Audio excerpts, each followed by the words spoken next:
Hello, everyone. Welcome back to another episode of the Cup of Joe with Joe and Joe podcast. I am your host, Joe, and with me, as always, is my wonderful co-host, Joe. Well, we get to see, kind of the damage that this big fight has done. And I gotta say, Joe, I am feeling bad for my man Aki. Let me tell you, I feel bad for him, and I'm liking him more and more. Starting to humanize him a little bit, seeing what the fuck's going on with him. Chainsaw Man, episode 10, bouncing right the fuck into it. We pick up Power and Denji, both fine. Everything's A-okay, because they're not fucking human. And Aki is a little, he's a little worse for wear. Not quite physically, but emotionally, he's definitely a little fucked up here. So, feel bad for him. Yeah, the little flashback he has of all the scenes. Well, he has a little flashback with when he tries to light the lighter of seeing Himeno. And then same with Denji when later on when he's talking about like why isn't he crying or why isn't he sad. But damn, seeing Aki cry fucking killed me. Fucking killed me. It's realistic. I love him. And one big thing we find out is talks to the sword. You see the devil come out and fucking like creepily like put its heads, I guess, or its hands. I don't even know what it was, but like on his shoulders. And I'm like, oh God, that's creepy. And tell him that he has 2 years of his life left. And I was not expecting that. It just comes straight out. How long do I have? 2 years. Okay. Fuck me. That was not what I thought. And we find out it's the cursed devil. Yes. Which is interesting because curses are in Jujutsu Kaisen. So I'm like, now there's a... Okay, I'm like, I guess that makes sense. I kind of want to see what it looks like more. One thing I really, really liked in this episode was the fact that we had the 2 Kyoto people show up. I don't know if they're supposed to be twins with those like lines across their face, relatives, I don't know. But basically are telling him like, look, Kon is gone. You have 2 years of your life left, and that sword is probably going to kill you. So why don't you just, retire, enjoy the last couple of years of your life. And it does not even cross Aki's mind. He's just like, the devil's still out there. Like, why would I stop? And they're like, oh yeah, he's fucking insane. Yep. Got a few screws loose, which again, as we come to find out, makes the best devil hunters. He is not looking for an early retirement. He is looking for fucking vengeance. It's like, the devils are still out there that took away my family and now my partner. Why in God's name do you think I would ever fucking stop this? I love his tenacity and his commitment to it. And we see that later on. We're jumping around a bit, but he needs to get a new devil contract. And so we get taken down to like the jail. I guess I imagine it underneath where public safety is. It's the basement of the Soul Society. Okay, good. I like the crossover that you're doing. Yeah, we have Kenpachi. We have the 2 Kenpachis fighting in their next room over. In the other room? Yeah. Okay. Cool. But in this one, it's all the devils that they've been able to capture alive, and he needs to make a deal with one. And he goes in to make a deal with the future devil, which all we get a glimpse of is this eye. Very, very dramatic. It had me on my edge. My heart was racing. I don't know why. Why? It was fine. It was a big, beautiful, brown-eyed girl, man. Just like the song. No, I don't think so. And I'm excited to see where that goes. I'm starting to be more and more Team Aki. Okay, that's fun. That's funny because it almost feels like you're paralleling Denji almost, where Denji seems to like be coming around a little bit more to Aki too. And I love, you mentioned it briefly before, but I fucking love Denji's moments of like emotional introspection. Yeah. So like the part where he's about to walk back in to grab his manga and he's hearing Aki cry and he's like, I don't want to deal with that. I'll come back for that later. And then he stops and he thinks for a second. He's like, Himeno was the first person who actively wanted and tried to be my friend. Not for any, there was a reason she wanted to try and fuck Aki, but it was more than that to him. And he was just like, would I cry for her? No. Would I cry if Power died? No. Would I cry if Makima died? I'd probably be down for a couple of days, but then I'd be back to doing whatever I wanted to. And he has like that little thought of like, maybe I really did lose my heart back when I was killed. And I just love those. He's no Aristotle. He's not Plato. He's not thinking about the shadows in the cave and like what's outside of the fucking cave. None of that. It's just very simple emotional ideas that he's like grappling with. And then of course, because it's still Denji, he's just like, well, no need to be down about that. Anyway, pal, let's go eat some more apples or whatever the fuck we're going to do. And I just love that. It's just like, huh, there's some depth. All right, now back to himbo mode. Engage. Exactly. They're not trying to make him some, moral hero. It's like, no, he's just a goddamn piece of shit. And he just, every once in a while, he's like, should I? He's like, nah, who cares about that shit? Yeah. Which really fits his character. I like it. And it fits Power's character too. And another thing I absolutely love in this, I love Power and Denji's relationship so fucking much. I love how it's not romantic. I don't know if it will be. And even if it does, I guess I won't really care that much. But like how they're just fucking outcasts. They're just fucking weird people that get along with each other and they're really becoming friends. So really like their interaction, especially at the end with them walking down the road. I thought that was a really cool shot. But the last thing I want to say about Aki is someone comes to visit him. And Joe, I shit you not, I thought it was going to be Himeno. I really did. And I was going to freak the fuck out. But no, she's actually gone. It's her sister.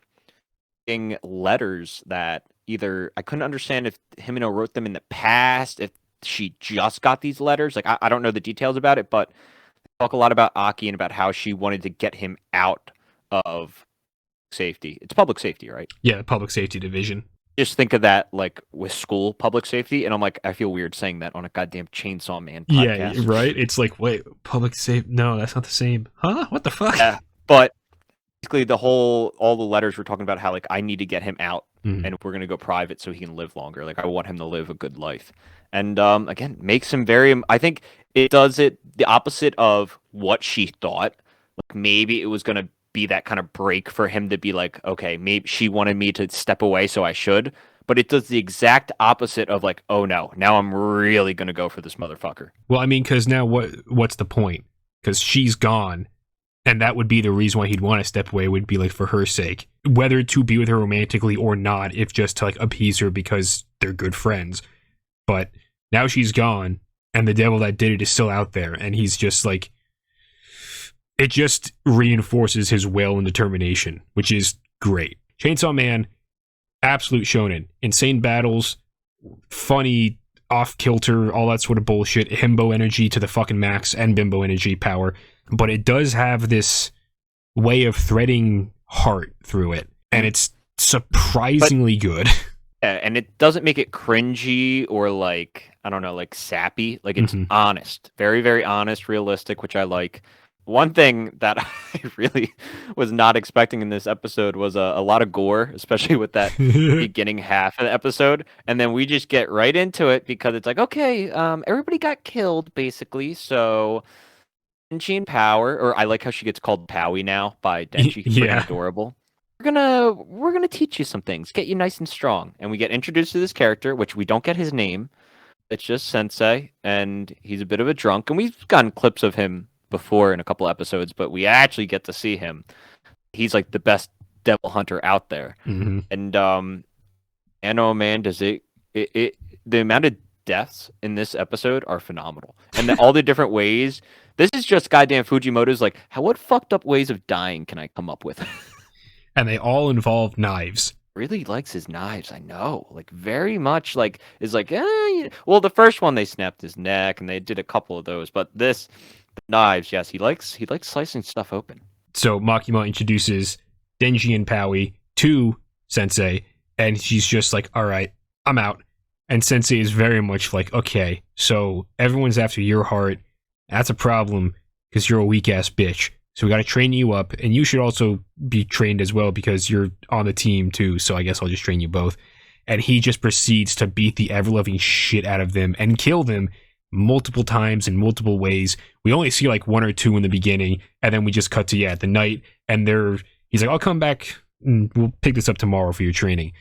And yeah, that night scene of them walking on the road, and you have like I love the way the sky is depicted. The night sky with all the different like stars. It's like reds and yellows and shit like that. I was like, oh, that's kind of cool. And this is the introduction of smart Denji and smart Power, where they're just like, alcohol has addled his brain, so if we just outthink him, we'll be able to defeat him. And so they come up with like an actually pretty solid plan, where when Sensei comes to knock on the door and like get them for training, Power just immediately, she's like, all right, and again, we have to establish they got glasses on now, Joe. Because they're smart! But she immediately is just like, blood spear, right through the fucking people to Sensei. And Sensei is just like, oh, you almost got me with that. And then above him, you got the fucking liter bottles full of blood, and they start raining shit down. And he's like, oh, no, I'm gonna fucking ninja kick this shit out of the way. And then Denji comes flying down from the floor above with a fucking axe, and he's about to fucking chop his head off. Sensei's like, nope, I'm too good. And he fucking roundhouse kicks him in the face. And that's it. And they're just like, fuck, dude, we suck. Let me tell you something, Joe. I had to pause my laptop when I had power with the glasses. I had to do a double take. I was like, oh no, I don't know who came up with this, but this is not good showing me this. This is very bad. You don't put this in my hands. Bad things happen when you put this in my hands. Oh no, Joe. Let's just say a profile pic change might be happening. Oh boy. Glasses, they did something special. I don't know what happened, but power, very nice. I'm a big fan of smart power and smart Denji. Denji looks cute in the glasses, but I literally was like, uh-oh. I was like, this isn't good. Actual fight that they come up with, very cool. I obviously knew it wasn't going to work because this guy's too tough, but seeing him fight is so sick. And I also love at the very end where he's like, all right, that was pretty good. I'll give you the day off. And Denji's like, woohoo! And then he just throws the fucking knife into the middle of his head. He's like, psych, run. And I'm like, oh my god. Like, holy shit, this dude's insane. He's, again, best devil hunters have a few screws loose. And if he's the best one, he's probably not going to be the most sensible dude around, but that also makes him wildly entertaining for us. So yay. I'm excited to see where the training goes because I feel like we're getting into a bit of a training arc with them, and then probably Aki will get his own, kind of learning either how to use this new devil he's going to acquire, or maybe working with those two Kyoto agents as well. I don't know the details, but did not expect this is where it was going to go, but I'm getting the vibe of training arc. Interesting vibes, but the ending of the episode this week. Hit me with your opinion of it first. So I enjoy it. It wasn't my favorite, wasn't my least favorite. I like it. Maybe this isn't the proper term, but they almost like rotoscoped it. It was like actual humans, and then they like animated over it, I think, or at least actual objects, and they animated over it, which gave it a really cool effect. Song, perfectly fine. I'm not going to add it to the playlist, but it's good. And I feel like it fit the episode. That's what I'll say. I think it fit the episode. It was fine. But in probably a couple weeks, I'm not going to remember it. You are nicer than I. I don't I don't hate it. Tabulating. Hang on. I don't hate it. The visuals, very strange. I do like the visuals on their own. Good. I like them. Again, weird rotoscopy, negative versions of film or whatever the fuck.